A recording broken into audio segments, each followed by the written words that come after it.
পর একটা মুরগি আসার পরে আমার শরীরে যেন 2 থেকে 3টা যেন ঠোক মারল। এই স্বপ্নটা আমি দেখলাম, কিন্তু স্বপ্নের তাবির কি, স্বপ্নের ব্যাখ্যা কি আমি তো বুঝতে পারলাম না। খলিফাতুল মুসলিমিন সবাইকে ডাকার পর বলতে লাগলে, বলে স্বপ্নটা তাবির কি হতে পারে, স্বপ্নের ব্যাখ্যা কি হতে পারে, একটু বলে দাও। কি মানে মতলব এই স্বপ্নের? তোমাদের মধ্যে থেকে যদি কেউ জানা থাকে তাহলে এই স্বপ্নের ব্যাখ্যাটা একটু বলে দেন। তাদের মধ্যে থেকে হযরতে উসমান গনি উনি স্বপ্নের ব্যাখ্যা খুব ভালো দিতে পারতেন। আরো অনেক সাহাবা বর্গগণ স্বপ্নের তাবির বলে দিতে পারতেন। এটা বলা নাই যে হযরতে উসমান গনি রাদিয়াল্লাহু তাআলা আনহু ইনি স্বপ্নের ব্যাখ্যাটা বা তাবিরটা বলেছিলেন। তাবিরটা বলেনি। এখানে বলা হয়েছে যে কেউ তাদের মধ্যে থেকে এই স্বপ্নের ব্যাখ্যাটা দিয়েছিলেন। ওমরে ফারুককে ডাকার পর বললেন, ওগো খলিফাতুল মুসলিমিন ওমরে ফারুক রাদিয়াল্লাহু তাআলা আনহু, আপনার স্বপ্নের তাবির আমি বলে দিতে পারবো, আপনার স্বপ্নের ব্যাখ্যাটা আমি বলে দিতে পারবো। ওমরে ফারুক বলল, কি বলো? হুজুর,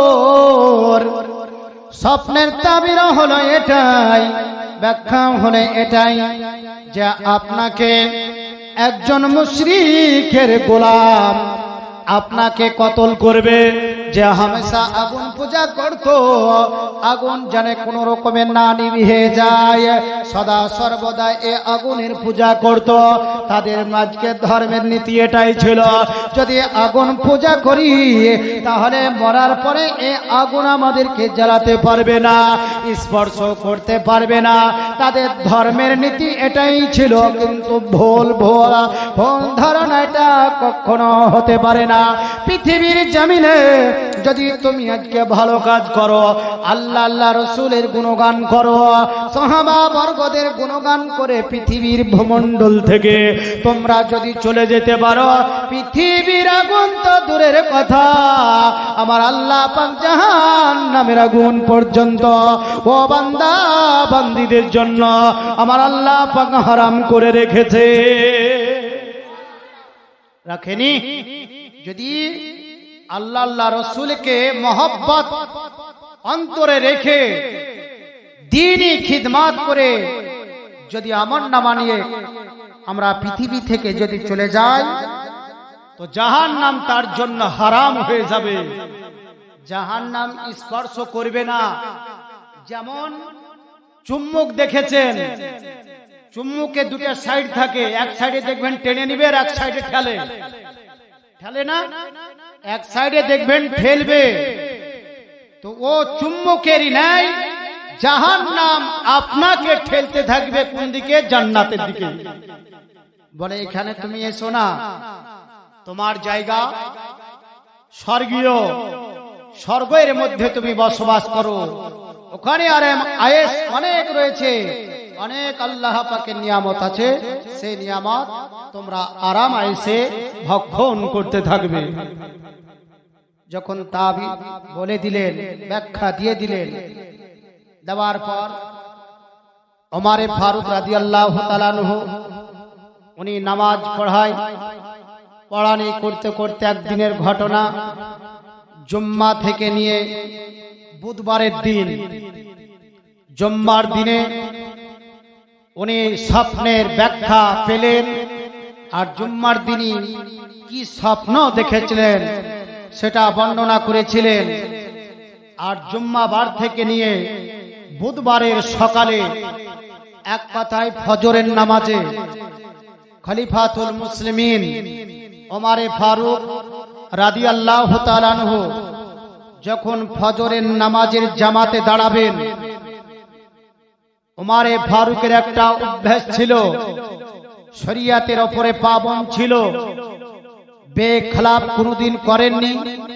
কেন? নবী যেটা করেছেন আবু বকর সিদ্দিক সেটা করেছেন, আবু বকর যেটা করেছেন হযরতে উমারে ফারুকও সেটাই করেছেন। তো ওনার নিয়ম কি ছিল, যে জায়নামাজে দাঁড়ানোর পর কাতারগুলো ভালো করে সোজা করার পর উমারে ফারুক তারপরে গা নিয়াত করতেন, ভালো করে সোজা করে নিতেন, যেন টেढ़ा টোড়া যেন না থাকতো।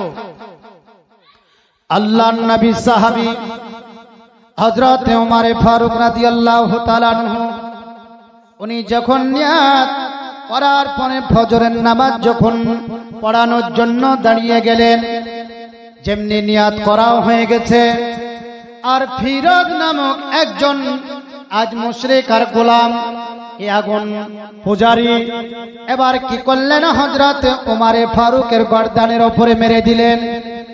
মারার পর উমারে ফারুকের শরীর দিয়ে এবার রক্ত ছুটতে আরম্ভ করলো, এমন ভাবে রক্ত বেরোতে লাগলো।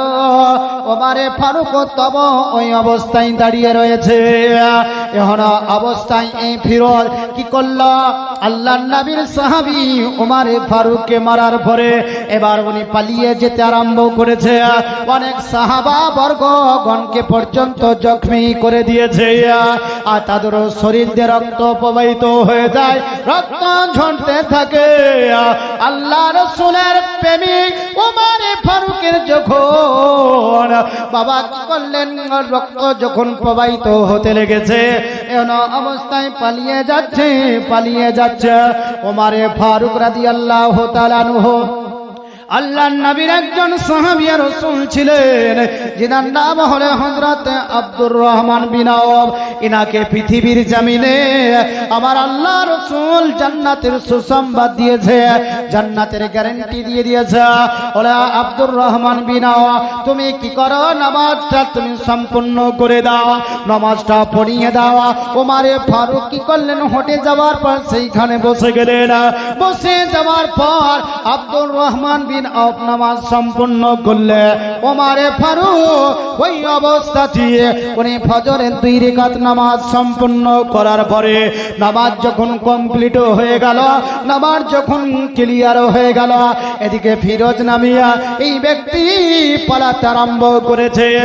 অনেক সাহাবা বর্গগণ ধরতে গেছে, আজকে তারা আজকে কি হয়েছে, আজকে তাদের খুন হয়ে গেছে, কেউ আজকে হাত কেটে গেছে, কাউনের পা কেটে গেছে, বিভিন্ন রকমের জিনিস কেটে গেছে, কিন্তু কেউ ধরতে পারে না। অবশেষে একজন সাহাবী রাসূল কি করলো, তার কাছে একটা কম্বল ছিল, এই কম্বল দিয়ে ওই ফিরোজ নামীকে ভালো করে একবারে শক্ত করে ধরে নিয়েছে। ধরার পর সাহাবী রাসূলরা ছুটতে আরম্ভ করলো। এবার যাওয়ার পর তাকে শক্ত ভাবে ধরল, এই চিন্তা করতে লাগলো, এবার তো আমার আর রেহাই নাই, কেন রাষ্ট্র চালানো ব্যক্তিকে আমি কতল করেছি, আমাকে জিন্দা রাখবে না, আমার জন্য কি যা হবে তার ঠিক ঠিকানা নয়। কি করলো, ও নিজে নিজে সঙ্গে সঙ্গে ও নিজের হাতের তলোয়ার দিয়ে নিজে আজকে কতল হয়ে গেল, নিজে আজকে শেষ হয়ে গেল। আজকে পৃথিবীর জমিন থেকে এ জাহান্নামের দিকে অগ্রসর হলো। মানে ধরে নিয়েছে, ধরার পর এ চিন্তা করলো, যদি আমাকে কঠিন তরের যদি সাজা দেয়, তিলে তিলে যদি আমাকে মারে, তো আমার খুব কষ্ট হবে। তার জন্য ও নিজে নিজেই আজ খুন হলো, মার্ডার হয়ে গেল।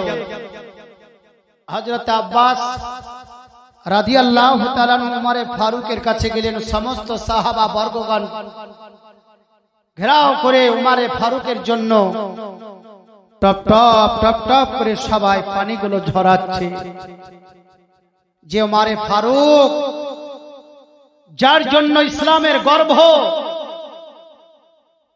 ওমর ছিলেন তো থরথর করে বেদিন কাফের আজ কেঁপে উঠেছে, সেই ওমরে ফারুক হযরত আব্বাস রাদিয়াল্লাহু তাআলা কে জিজ্ঞাসা করছেন, হে আব্বাস,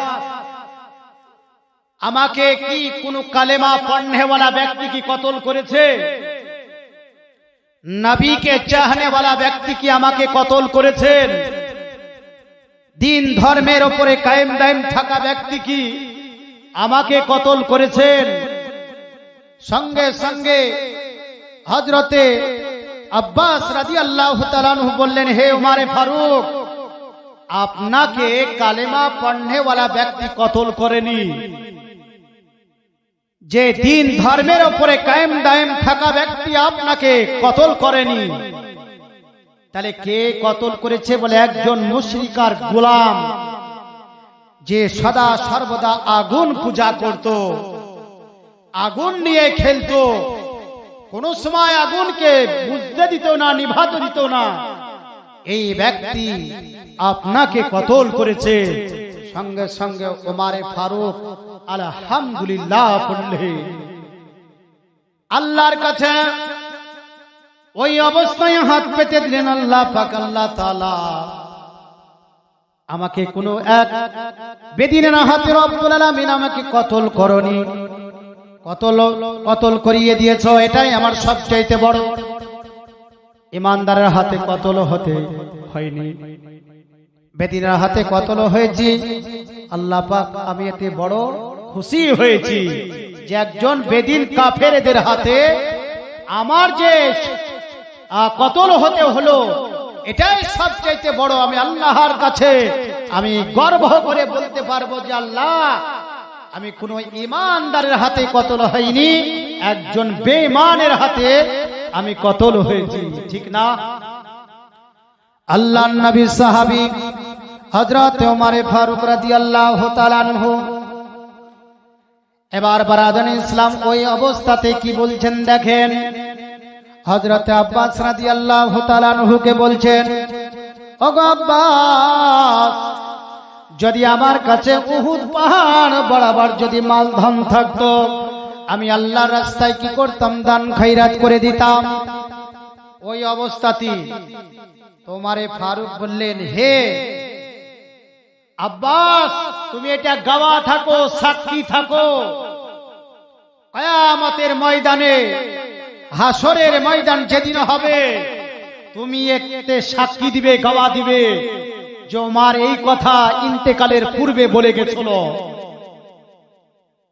হযরত আব্বাস রাদিয়াল্লাহু তাআলা বললেন, বলে ঠিক আছে, আমি কিয়ামতের দিনও আল্লাহর কাছে আমি গর্ব করে বলবো যে ওমর এই কথাগুলো বলেছিলেন। ঠিক না? বারাদান ইসলাম মাজ্জান সামাইনা হযরত যখন শরীরটা জর্জরিত হয়ে গেল, অনেক সাহাবা বর্গ কি করলেন? এবার শরবত নিয়ে আসছে, যেমন আমরা শরবত দিই, ঠিক না বলেন? এই শরবত দিতে গেছে, শরবত যখন মুখ দিয়ে পান করে, নবীজির সাহাবী ওমর ফারুকের ওই যেই জায়গা ক্ষত বিক্ষত হয়ে গেছে, সেই জায়গা দিয়ে ওই শরবতের পানি সমস্ত পড়ে যায়, গড়ে যায়। সমস্ত সাহাবা বর্গ বলে, না না না না, আর কেউ তোমরা শরবত দেবে না। কেন? তার পেটের ভিতরে আর শরবত যায় না, ওই ক্ষত বিক্ষত জায়গা দিয়ে সমস্ত শরবত গুলো বেরিয়ে যায়। ওমর ফারুকের অবস্থা যখন যাই অবস্থা, এখন অবস্থায় তার ছেলেকে ডাক দেওয়া হলো, ওরে আব্দুল্লাহ, বেটা আমার নিকটবর্তী একটু হয়ে যা। আব্দুল্লাহ ওমর ফারুকের নিকটে যখন আসলো, আসার পর বলছে, আব্বা হুজুর বলেন বলেন। সঙ্গে সঙ্গে ওমর ফারুক বলছে, বেটা রে, আমি পৃথিবীর মায়া মমতা ত্যাগ করে দিয়ে আজ আমি কবরস্থ হয়ে যাব, কিন্তু বেটা এই পৃথিবীর জমিনে তুমি যতদিন না আজকে বেঁচে থাকবে, ততদিন আমার নবীজির ধর্মের ওপরে বিশ্বাস রেখে ধর্মের ওপরে তুমি অটল হয়ে থাকবে। কোন রকমের যদি তোমার ওপরে আপাত বিপদ আসুক না কেন, এই তব তোমার ঈমানকে হারাবে না, অটল হয়ে থাকবে। এবং ওই অবস্থাতে সমস্ত সাহাবা বর্গগণকে ওমর ফারুক রাদিয়াল্লাহু তাআলা ওসিয়াত করছে। ওই অবস্থাতে একজন ব্যক্তি আসলো ওমর ফারুককে দেখার জন্য। ওমর ফারুককে দেখার পর উনি চলে যাচ্ছেন। এখন অবস্থায় পুনরায় ওই ব্যক্তিকে ফারুকে আজম ডাকলেন। আব্বাস বলে, হে খলিফাতুল মুসলিমিন ওমর ফারুক বলেন, বলে যে ব্যক্তি আমার নিকটে এসেছিল আসার পর যে চলে গেল তাকে একটু আমার নিকটে ডাকো। ওই ব্যক্তিকে ডাকা হলো। ডাকার পর বললেন, বলে শোনো, তুমি যে কাপড়টা পরিধান করে আছো সেই কাপড় এমন ভাবে পরিধান করে আছো যেন মাটির গোছনা বালিগুলো যেন ঝাঁটার নাই হটে যাচ্ছে, মানে মাটিতে ঠেকে, নুঙ্গিটা মাটিতে ঠেকে আছে। তোমারে ফারুক বলল, এই রকম কাপড় যদি তুমি পরিধান করো আল্লাহর নবী বলেছেন তাদেরকে জাহান্নামে জ্বালানো হবে। তুমি যে কবজি আছে কবজির উপরে তুমি কাপড়টা পরিধান করো যেন মাটির সঙ্গে না লেগে থাকে। ওই অবস্থাতে ওসিয়াত করছে ওমরে ফারুক। আজ ওনারা কি ছিলেন আর আমরা কি? তবরান ইসলাম মজ্জাদ আব্দুল্লাহকে বললেন, ওরে বেটা, বলে মুসলমানের মা, মুমিনদের মা জননী আয়েশা সিদ্দিকা রাদিয়াল্লাহু তাআলা আনহার নিকটে বেটা একটু চলে যাও। যাওয়ার পর বলো যে আমার আব্বা জান নবীজির কদম তলে শুতে চায়। একটু কি নবীজির কদম তলে কি আমার পিতা জানের ঠাঁই হবে না? যদি আপনি ইজাজত দেন তবে আমার রাসূলুল্লাহর আজকে মার পায়ের নিচের তলে এক কথায় পা মোবারকের নিচে আজকে আমার পিতা জানের কবরস্থ করা হবে। যদি আপনি ইজাজত দেন, হুকুম দেন, এই কথাটা যাও আয়েশা সিদ্দিকা মুমিনদের মা জননীর নিকটে অতি তাড়াতাড়ি করে বেটা চলে যাওয়া।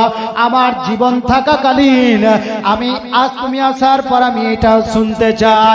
যদি ইজাজত না মিলে বেটা তাহলে আমাকে জান্নাতুল বাকি দেয়া তুমি কবরস্থ করবে, আর ইজাজত যদি মিলে যায় তবে নবীজির কদম তলে আমাকে কবরস্থ করবে। ওমর ফারুকের বেটা হযরত আব্দুল্লাহ উনি কি করলেন, মা আয়েশা সিদ্দিকার নিকটে চলে গেলেন। যাওয়ার পর সালাম করলেন। সালাম আরজ করার পরে বলতে লাগলেন, ওগো মুসলমানের মা জননী, মুমিনদের মা জননী, আপনার কাছে আমার বাবার একটা ওসিয়ত নিয়ে এসেছি। আর যখনই ওমরে ফারুকের এই জিনিস হয়েছে, ঘটনা ঘটেছে যে তাকে কতল করা হয়েছে, তখনই মা আয়েশা সিদ্দিকার চোখ দিয়ে পানি টপ টপ টপ টপ করে আজকে পানিগুলো ঝরছে। কেন মা আয়েশা সিদ্দিকা ওমরের জানকে খুব ভালোবাসত, মহব্বত বাবা মহব্বত করতো। এর জন্য মা আয়েশা সিদ্দিকা উনি কেঁদে কেঁদে পাগল হয়ে যায়। আব্দুল্লাহ বললেন, গো মুমিনদের মা জননী আয়েশা সিদ্দিকা রাদিয়াল্লাহু তাআলা আনহা, আমার আব্বা জান একটা ওসিয়ত পাঠিয়ে আপনার নিকটে পাঠিয়েছে। মা আয়েশা সিদ্দিকা কেঁদে কেঁদে বলছে, গো আব্দুল্লাহ বলো বলো। বলে আমার আব্বা বলেছেন আপনার যদি ইজাজত হয়, আপনার যদি হুকুম হয়ে যায়, তাহলে নবীজির পদতলে আমার আব্বা জান ঠাঁই চাইছে, মানে কবরস্থ হতে চায়। মা আয়েশা সিদ্দিকা মনে মনে চিন্তা করল, কেন ওই জায়গাটা আমার জন্য আমি রেখেছিলাম, আমার জন্য সেই জায়গাটা রেখেছিলাম। কোন জায়গাটা? যে জায়গা নবী মুস্তাফা আরাম করছেন, ও পায়ে কদম তলের যে জায়গাটা আছে, এই জায়গাটা মা আয়েশা সিদ্দিকা খুব পছন্দ করতেন। কেন স্বামীর পদতলে আমি থাকব। স্বামীর পদতলে স্ত্রীর হলে জান্নাত, আর এই জান্নাত নিয়ে যেন আমি থাকতে চাই। আয়েশা সিদ্দিকা রাদিয়াল্লাহু তাআলা আনহা উনি চিন্তা করলেন কি করা যায়, যে নবী মুস্তাফা আর উমরকে ছেড়ে থাকেনি, উমর নবীজিকে ছেড়ে থাকেনি, আমি এখন কি করব? যদি উমারে ফারুককে এই কদমতলের পরে জায়গাটা যদি দিয়ে দিই, তাহলে আমার ঠিকানা এখানে আর হবে না। কিন্তু মা আয়েশা সিদ্দিকা উমারের জানকে খুব পছন্দ করতেন, ভালোবাসতেন, মহব্বত করতেন।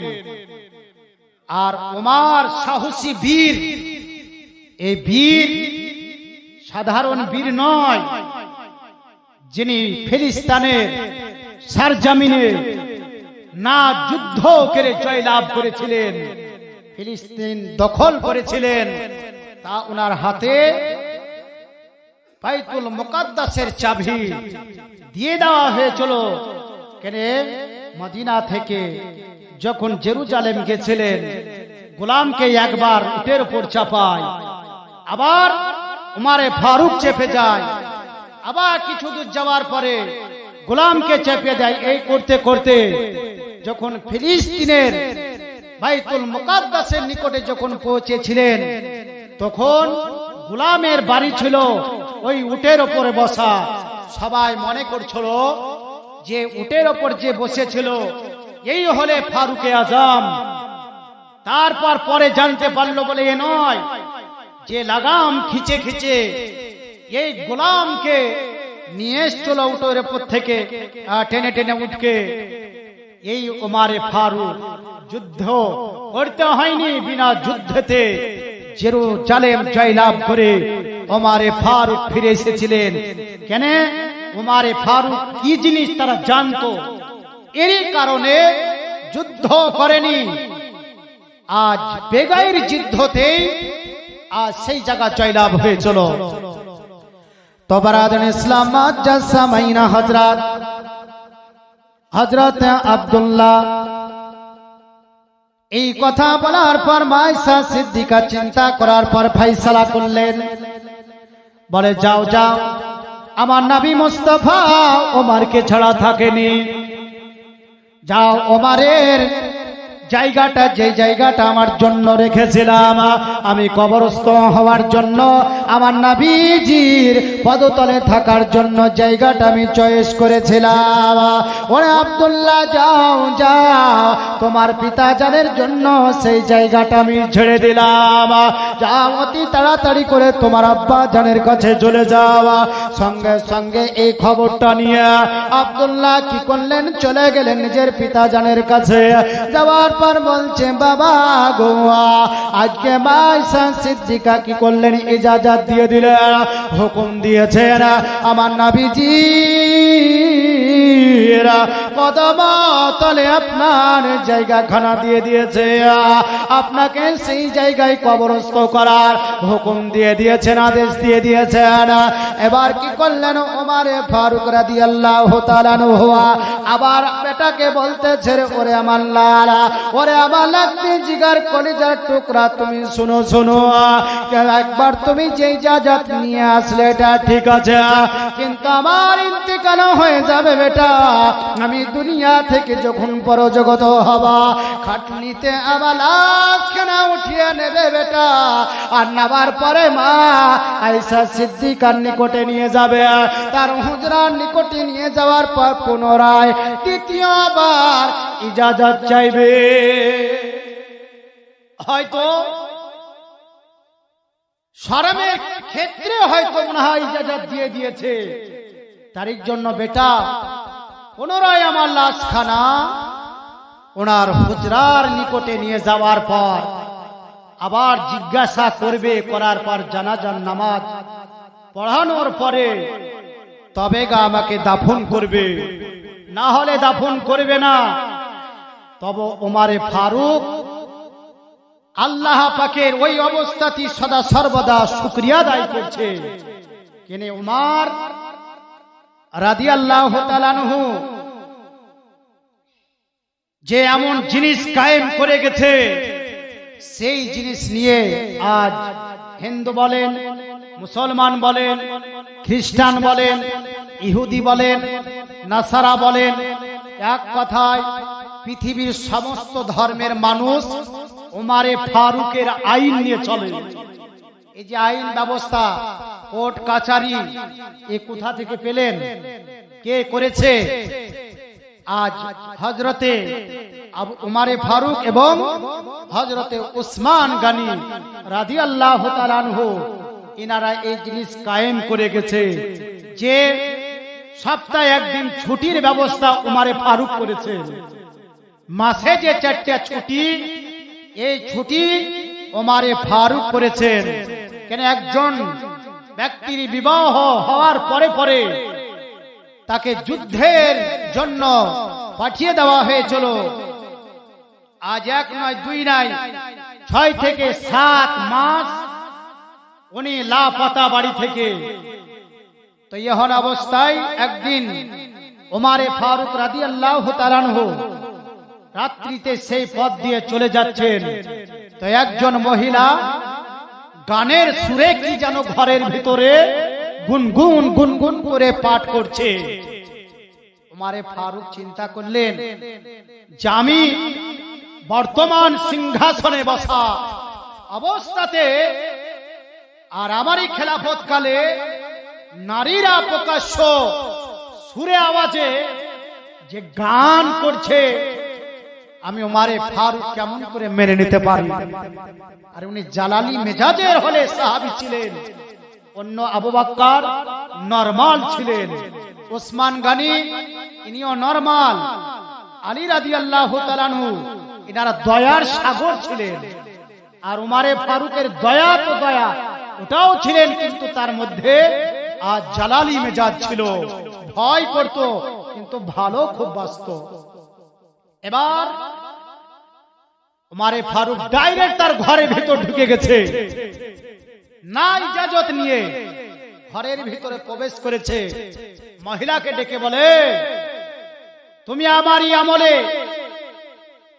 আজ ওনার নিজের যে পরিচয় ওখানে গোপন রেখে বলছে, তোমার সাহস কি করে হয় যে উমারে ফারুকের খেলাফত কালে তুমি প্রকাশ্য সুরে গান করছো?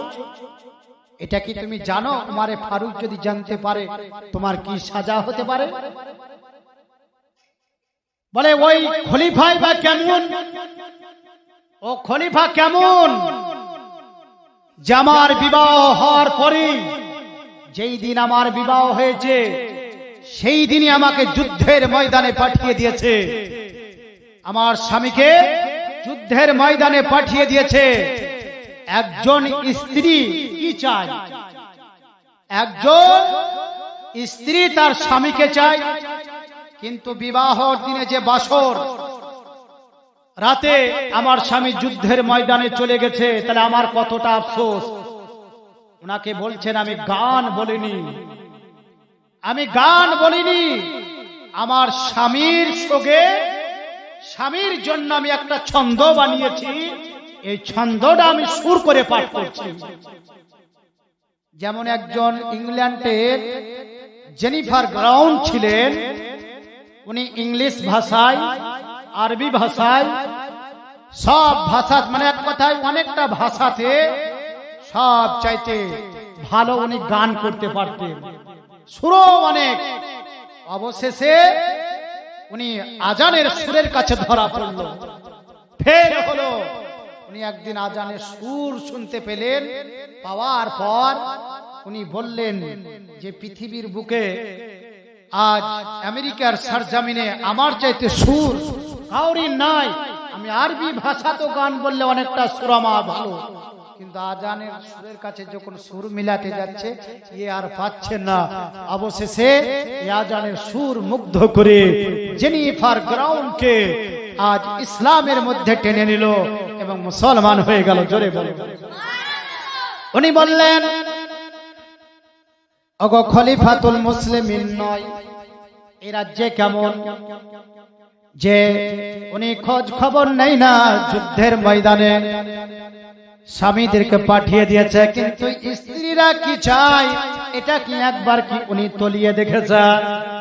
বছর রাত পর্যন্ত হয় নাই, আমার স্বামী যুদ্ধের ময়দানে চলে গেছে।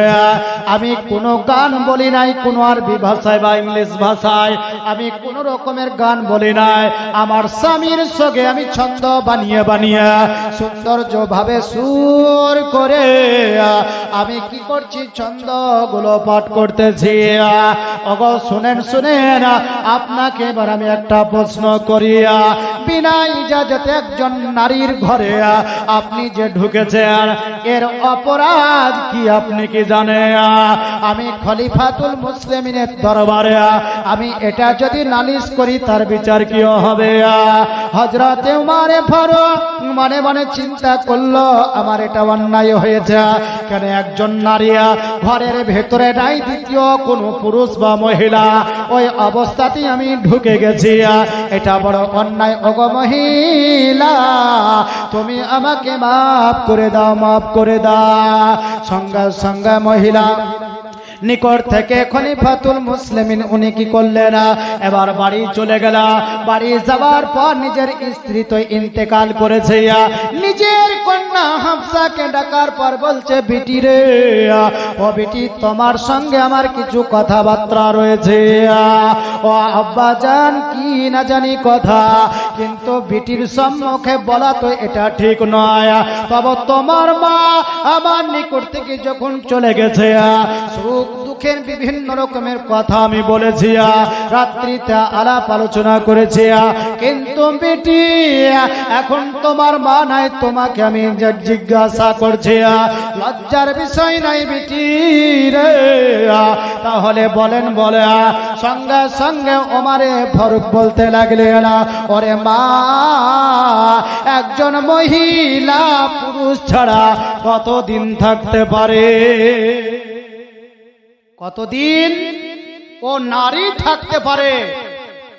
সঙ্গে উমরে ফারুকের কন্যা হাফসা রাদিয়াল্লাহু তাআলা আনহা, যেটা নবী মুস্তাফার হলে স্ত্রী, মুমিনদের হলে মা, যেইগুলো নবীর স্ত্রী সবাই মুমিনদের হলে মা, তো হযরতে হাফসা রাদিয়াল্লাহু তাআলা আনহা শরম করছে, লজ্জা করছে। কেন বাপ এই প্রশ্ন করেছে, লজ্জা তো হবে।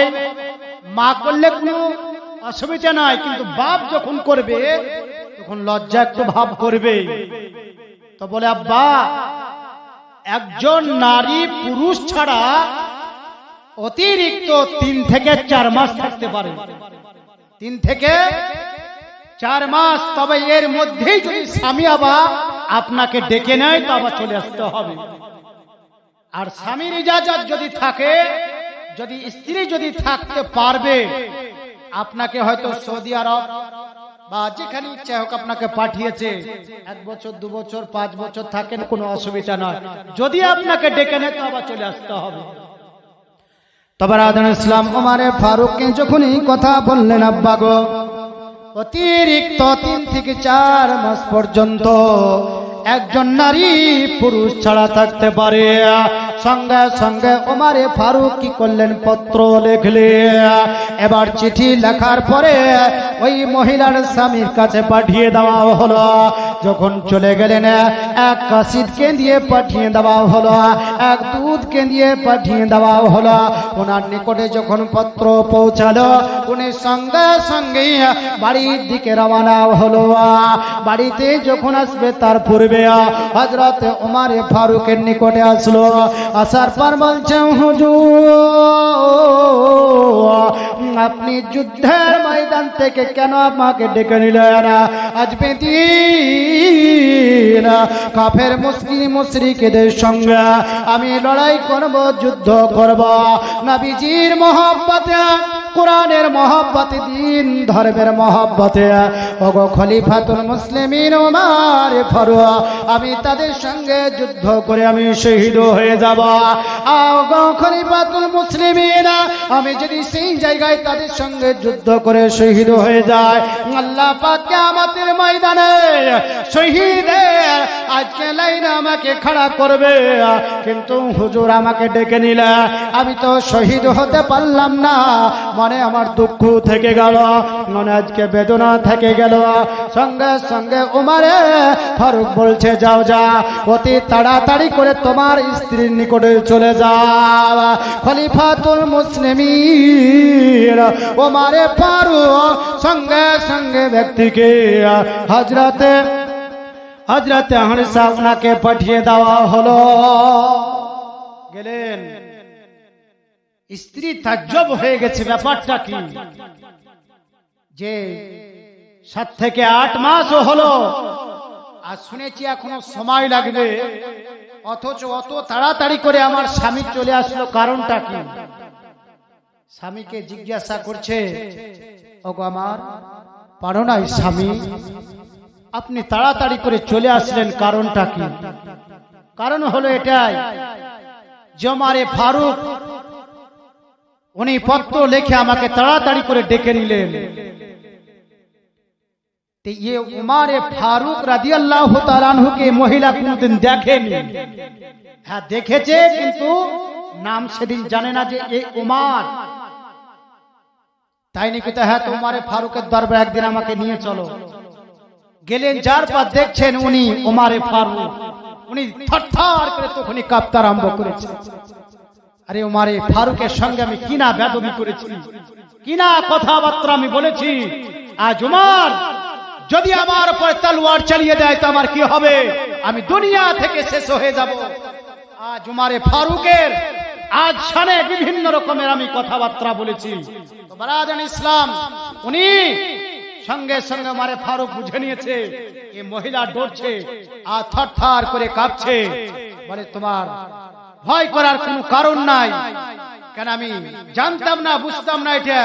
পরবর্তীতে বসে সেই দিন থেকে যারা যুদ্ধে যাবে বা যেখানে যাবে তাদের জন্য মাসে 4টা ছুটি উমারে ফারুক সেই দিন থেকে জারি করে দিয়েছে। জোরে বলে বারাদান ইসলাম, মুআজ্জাজ সামাইনা হযরত আল্লাহ নবী সাহাবী হযরত উমারে ফারুক রাদিয়াল্লাহু তাআলা আনহু এবার আব্বাস রাদিয়াল্লাহু তাআলা আনহুকে বলতে লাগলেন, ওগো আব্বাস, মনে হয় আর আমি থাকবো না, আমার সময় হয়ে গেছে, আমি মনে হয় এবার রাসূলুল্লাহর সঙ্গে দেখা করতে পাবো, কবরে চলে যাব।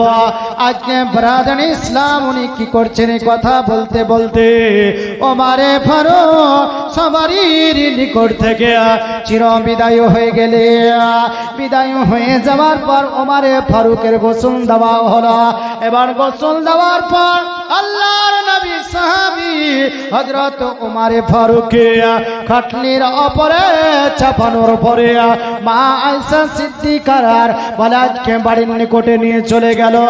হুজরার নিকটে যাওয়ার পর উমারে ফারুকের ছেলে হযরত আব্দুল্লাহ ডেকে বলছেন, গো মুমিনদের মা জননী, বলে আপনার কাছে পুনরায় ইজাজত চাইছি, পুনরায় আপনার কাছে হুকুম চাইছি যে আমার পিতাকে আমার নবী মুস্তাফার পদতলের জায়গাটাতে কি দাফন করব। হযরত আয়েশা সিদ্দিকা কেঁদে কেঁদে বলতে লাগলেন, হে আব্দুল্লাহ, আমি মন থেকে দিল থেকে